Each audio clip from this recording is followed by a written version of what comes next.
Good morning, everyone. Thank you for being here today. I'm Jaden Braves, CEO of the Young Politicians of Canada and 16-year-old Toronto high school student.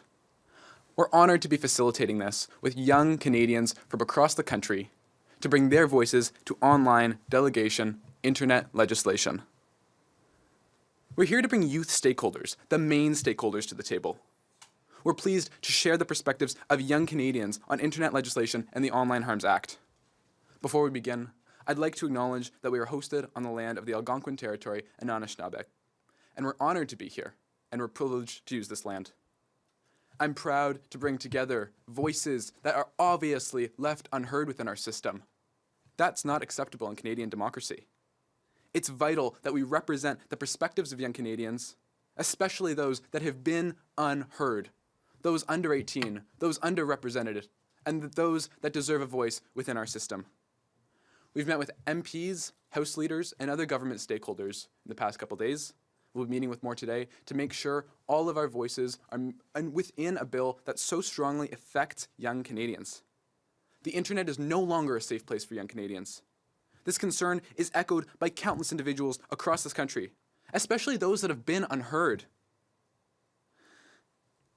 This concern must prevent online unnecessary harm from happening. Young people want to see it, and it takes us to show up in Parliament to make it happen.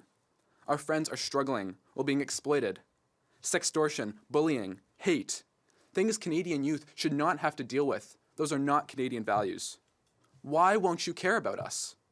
Young Politicians of Canada are dedicated to amplifying independent youth issues on issues that directly impact us and seem to divide us.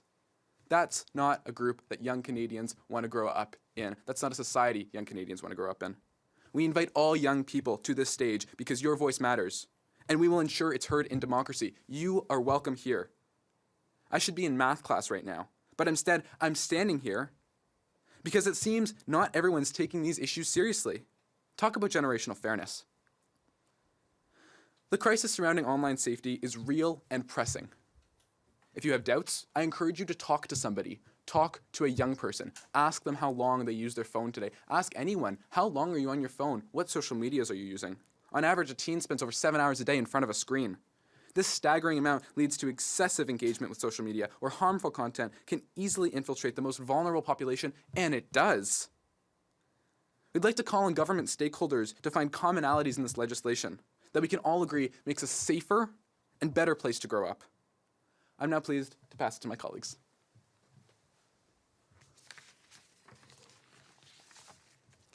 Bonjour à toutes et à tous. Je m'appelle Inanna Damak et je fais partie de la délégation jeunesse des jeunes politiciens du Canada sur la loi sur les préjudices en ligne. Nous sommes au cœur d'une crise de santé mentale chez les jeunes. Il est évident que l'augmentation du temps passé sur les réseaux sociaux pendant et après la pandémie y a grandement contribué. Selon Statistique Canada, le nombre de jeunes ayant déclaré que leur santé mentale n'était que mauvaise ou passable a plus que doublé entre 2019 et 2023. C'est une statistique alarmante et c'est notre réalité. Il est donc impératif que nous ayons une législation qui réponde à cette crise en offrant une protection contre les contenus nuisibles. As prefaced, the online world has become a dangerous place for young Canadians, and we need legislation that acts on that threat. We recognize that there are valid concerns and uncertainties around Bill C-63, particularly regarding vague definitions. Clarity is essential, and we acknowledge the importance of getting this right. But despite our different stances on this bill, we can all agree on one thing. Change is urgently needed. We must prioritize the safety of young Canadians. And this means tackling the unauthorized distribution of harmful content, like pornographic material, harmful deepfakes, cyberbullying, and the sexual exploitation of minors on social media platforms. We also need clear standards for paid promotions and unrealistic filters, which only feed insecurities, fuel over-commercialism, and exacerbate economic disparities among youth. And we want transparency around the algorithms that shape what we see, often without our knowledge. Il est donc essentiel de tenir les entreprises de médias sociaux qui influencent tant de nos vies responsables d'une manière plus transparente. Nous voulons des standards qui limite les filtres irréalistes et assure que les promotions payantes soient clairement identifiées pour que les jeunes puissent se protéger contre des attentes irréalistes et des insécurités accrues. De plus, il est crucial que les jeunes soient impliqués dans la prise de décision autour de cette loi. How can this act protect us if it does not actively involve us in the process? The Online Harms Act must work for us and with us, and our voices are necessary in this dialogue. Thank you very much, et je passe maintenant la parole à mon collègue sur la délégation, Hamza.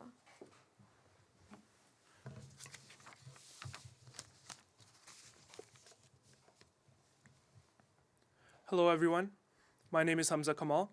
I am a University of Guelph student and a delegate with the Young Politicians of Canada.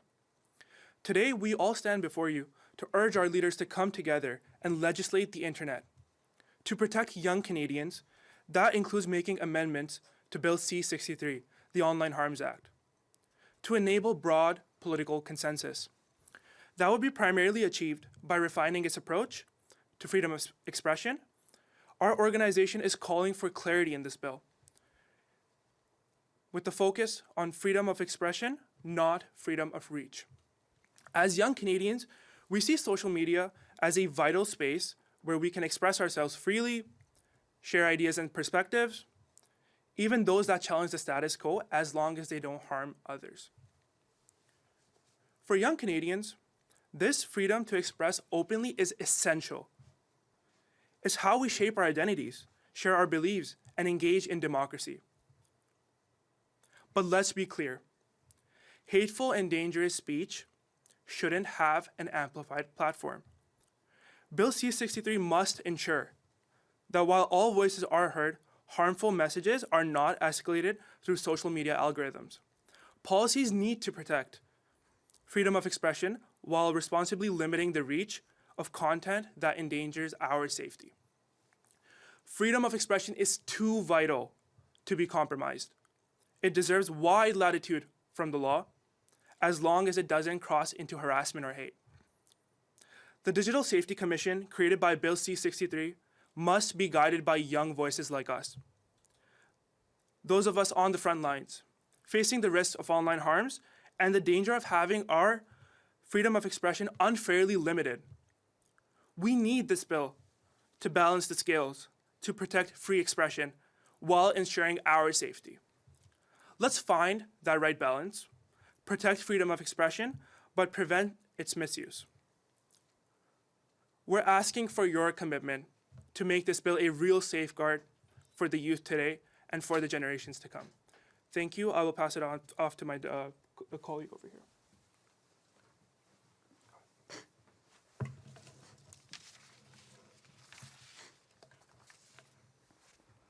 Hello everyone, I am Anazu Tirakachi, a grade 12 student, and I'm part of YPC's Online Harms Act delegation. Our commitment has always been guided by the principle of bringing young people to the table to inspire others to take leadership, and that is exactly why we are here today as a youth delegation. We recognize that there are various perspectives on different acts and of different parts of the bill, but ultimately we'd like to highlight that the core idea is that youth needs support now. As constant users of social media, we know that harmful content reaches youth at alarming rates before it's taken down or controlled by sites. And we want to see an environment where youth can freely browse without worrying about massive amounts of sexually explicit and toxic content that we encounter on a day-to-day basis. We urge parties to work together to find that middle ground to help youth. And this can be done by working with social media platforms to develop certain tools and features embedded within the app to regulate explicit and harmful content. Examples of these tools can include customizable options that adjust both the niche of the content and content settings, such as flagging specific words or themes, as well as incorporating feedback mechanisms and other similar features.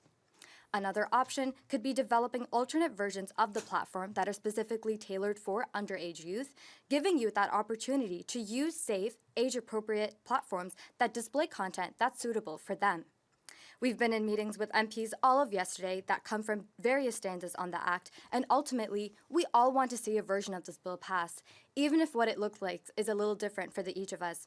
I hope to see all parties work together to develop a version for the bill that genuinely benefits youth. We truly believe that social media is such an incredibly powerful tool with so much potential, yet it's disheartening to see how the harmful effects can detract from that experience. By working together to make the necessary changes, we can create a safer and more positive online environment for youth today. I will now pass it on to my colleague. Bonjour à tous et à toutes, je suis Spencer Lambert, directeur des politiques des jeunes politiciens du Canada. C'est un plaisir d'être ici aujourd'hui à Ottawa, sur le territoire non cédé de la nation algonquine. Nous, les jeunes, avons grandi à l'ère de l'Internet. En tant que tel, nous avons eu le privilège de profiter de tous les avantages qui en découlent. Cependant, nous avons également ressenti toutes les répercussions. Et c'est le cas aujourd'hui. La vérité, c'est que les jeunes Canadiens ne sont plus en sécurité en ligne. Ils sont constamment exposés à l'imagerie pornographique, à des discours à l'incitation, à la haine et même à l'harcèlement en ligne. You know, there's a reason why there's 7 young people on this table today, or on this stage, and there's many more in the back. And there's many more across Canada who are calling for action. Because I know firsthand what this means to us. The reality is young Canadians today, many of them are dying because of lack of political inaction. And that is why we are here today in Ottawa to discuss it.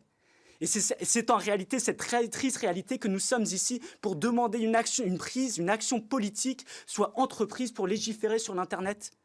Nous sommes conscients que certains efforts sont déjà faits avec la loi sur les préjudices en ligne. Mais elle ne bénéficie pas du soutien nécessaire pour devenir une loi.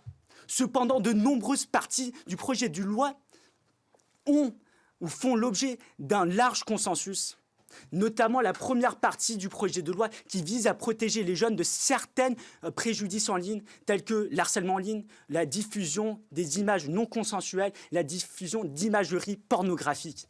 Car, en compte, quel politicien ne soutiendrait pas une législation qui protège les jeunes en face de ces menaces ? Et c'est exactement le cas. Hier, on a discuté avec les chefs parlementaires et des députés de tous les partis politiques. Et ce qu'on a entendu de chacun, ils nous ont tous dit qu'il fallait faire quelque chose. Ils étaient tous d'accord. Donc nous posons la question, pourquoi donc une variante du projet de loi C63 qui protège l'utilisation en ligne et bénéficie d'un large soutien politique n'a toujours pas été adoptée? Parce que pour nous, les jeunes, nous avons besoin de cette loi, on a besoin de l'action, mais nous sommes fatigués. Véritablement, on en a marre de cette inaction politique. Et donc, par conséquent, nous appelons les jeunes Canadiens de tout le pays à se rejoindre à notre mouvement, à appeler vos députés locaux et demander qu'il y ait des réformes mises en place. Et aux politiciens ici à Ottawa, nous voyons cette inaction politique, mais nous savons que vous tenez nos intérêts à cœur. Nous vous demandons de venir à table et trouver des points en commun avec les autres partis pour que vous puissiez protéger les jeunes. Et donc, ce que nous disons aujourd'hui, nous 7 ici et tous les autres jeunes ici au Canada, adopter un projet de loi qui fonctionne. Adopter une version pour nous, les jeunes. Merci. Merci beaucoup. Thank you very much, everybody. We'll now be pleased to take questions and interviews after. For journalists on Zoom, if you have a question, please use the raise hand function. Pour les journalistes en ligne sur Zoom, si vous avez une question, s'il vous plaît, utilisez la fonction main levée. Mark, the floor is yours.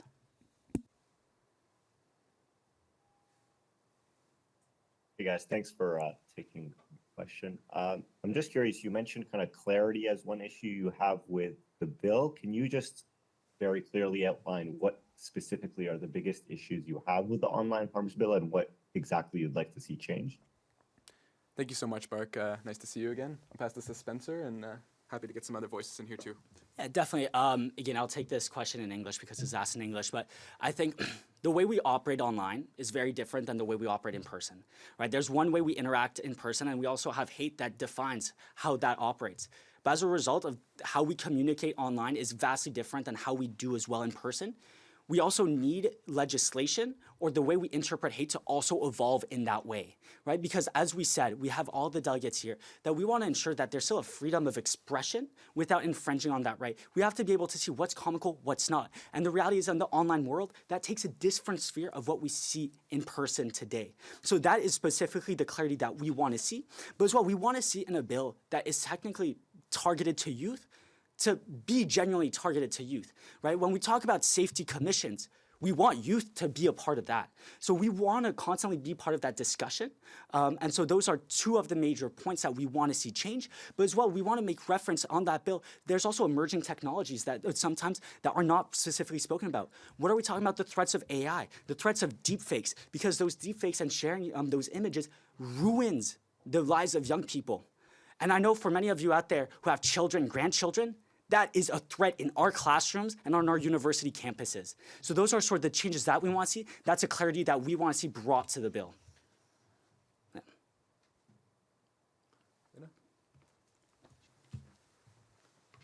Sure. I think Spencer has answered the question pretty well so far. I'd just like to add on, in terms of clarity, a lot of the bill discusses accountability and who's responsible for what. We have social media platforms as stakeholders, we have parents as stakeholders, we have the youth themselves who are affected, and we have the rest of the Canadian population. So we would like to see more of these boundaries drawn over who's responsible and who's liable for what, and what are the extent of these liabilities, as well as some more clarity in terms of definitions of certain terms that were used in the law, such as the definitions for hate speech and how to ensure that does not actually infringe of freedom of speech, which I'm sure is a major concern for a lot of us. I'll just add on very briefly. We spoke to people like MP Peter Julian, MP Andrew Scheer. The Bloc Québécois will be meeting with a lot more today. And I can say this for sure. All parties share a commonality to protect the internet in some capacity, and especially for young people, right? We are the most vulnerable population when it comes to the internet. We're the most used on the internet. We're the most attentive to the internet. And if we can't get something passed in this session where we see some sort of regulatory changes for social medias to engage young people, and what does that mean exploitatively, not only for the social media, but for people that can access the social media to exploit other young people. That just needs to happen in one way or another, and it's just nothing else we can do. Young people need to see it. Thanks for that. I'm also curious, what do you make of the Conservative Party, which has kind of vowed to repeal this legislation and presented its own alternative? What are your thoughts on what they presented? Yeah, thank you. You know, I think it's exceptionally important for all parties to realize this is not a bill about parties. This is not a bill about politics. This is a bill about every young person in Canada that, like I said, is looking at a screen 7 hours a day. All of the parties agree that's an issue. All of the parties agree that there is exploitation online. When I say that's an issue, I mean the exploitation online. All of the parties agree that young people are a target and are a threat. And I think it's a matter of parties sitting down with one another, House leaders sitting down with one another, and finding the commonalities, because I know there is. We know there is. That's the fundamental protection of youth in Canada. People have different perspectives, absolutely, and we all have different philosophical points of view, including the people on the stage. But if we can't sit down to find what we can agree on from the get-go to support the basic needs of youth, then it's not democracy. We have time for one more question on Zoom, if anyone has any. Nous avons le temps pour une autre question en ligne, si quelqu'un en a une. Thank you. This concludes the press conference. Thank you so much, everybody.